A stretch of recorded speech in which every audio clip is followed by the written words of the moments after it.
Hi, welcome back to the channel. On this one, we're doing a review of the Meepo V3 and why you should consider this as your first budget electric skateboard. Let's go.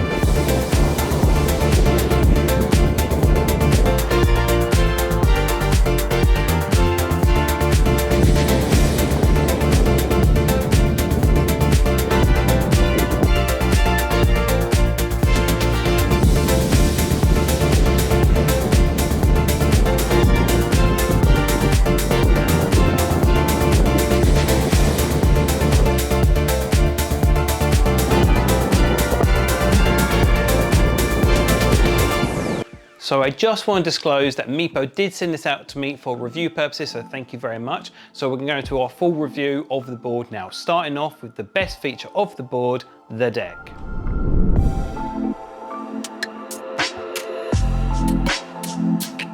So the deck is made from 8-ply Canadian maple. Now I just want to say this deck is absolutely lush. I was absolutely surprised how good this board felt underfoot with the flex, with that good stability, with enough bounce to ride over rough terrain.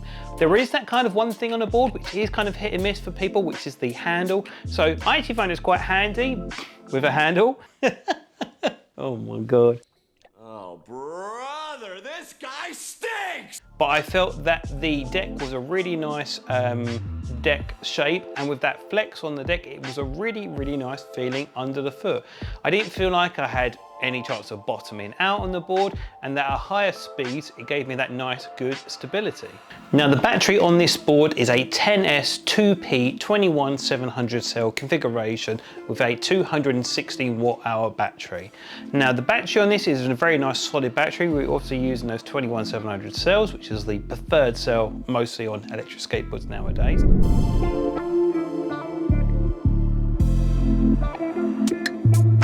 Now the motors on this board are to 540 watts each. We're giving you an estimated top speed around 27 miles an hour. Now for me, on my review, I was more realistically getting about 22 miles an hour in top speed. Now please keep in consideration that I am a heavier rider, about 100 kgs, and I always push these boards to the absolute limit when I have them. So I kind of hold down trigger the whole time, not being kind to the board at all, and seeing what the true top speed is of the board.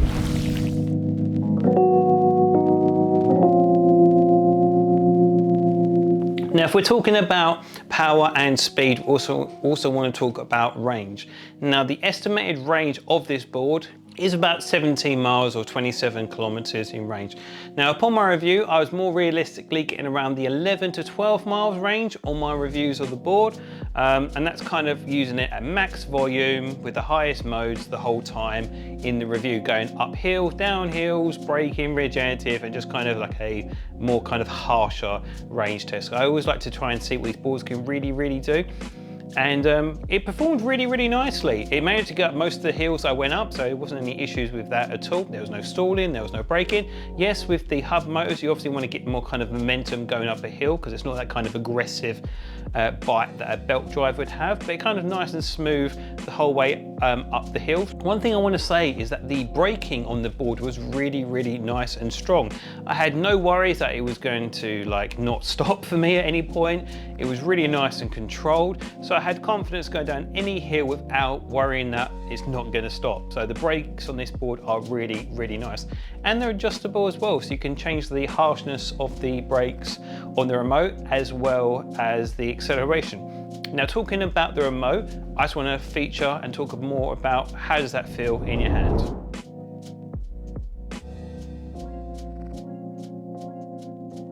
Now I was going to say, this remote is really nice in the hand, and the screen on it is really quite big. So the speed modes range from 1 to 4 as well as the braking, but it really gives you a nice interface on the remote, telling you what you need to know, but not distracting you at the same time. So nice, clear, concise instructions on the remote. And one thing, another big positive for me, it does have reverse action on it. So you'd have to click the bottom button down, I think twice or 3 times, and then it engages in a reverse mode once the board has gone to a stationary position. So for example, if you was to go over a set of lights, for example, you're riding a board and you go too far, you can activate that reverse feature as well. And it also tells you the board and the battery percentages on the remote. Very, very nice, handy feature.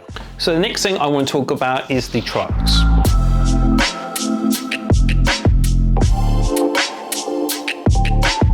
Now the trucks are a 7-inch RKP shredder trucks. Now if you know anything about Meepo, the shredder trucks are known as a really solid, reliable truck system to have.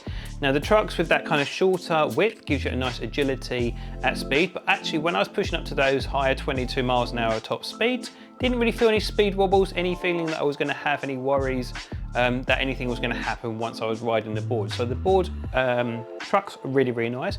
And the one thing I want to say as well, when they ship you the board, they actually ship you with 2 types of bushings for your truck. Now the 2 durometers that they come in is a 92A and 100A hardness on the bushing. So you kind of got that flexibility if you're a heavier or a lighter rider to kind of customize your board out of the box on how you want to ride the board straight away.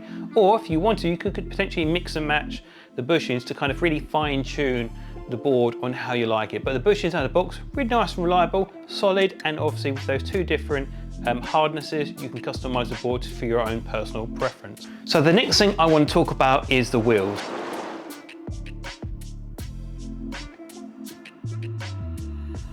Now the wheels come in a 90mm diameter with a hardness of 78A. Now that kind of gives you the best of both worlds. It gives you a nice solid ride, gives you good rolling resistance, but a little bit of cushioning as well, so it's harder to ride roads really. Because some of the UK roads aren't the best conditions, so this kind of performed really, really well. And as I said earlier in the video, the deck with the rebound, all those factors combined in gives you a nice comfortable ride when you're using the board. So next thing I want to talk about is some of the accessories you get inside the box.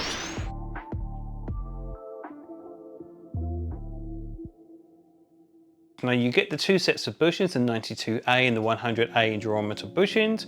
You get the skate tool as well, and also you get the charger. Now the charger for this board is a 2 amp charger. Now that isn't the biggest charger you could have for an electric skateboard, but it gives you that kind of portability and lightweightness, so you can throw this in your bag, so you've always got that charger with you whenever you need it.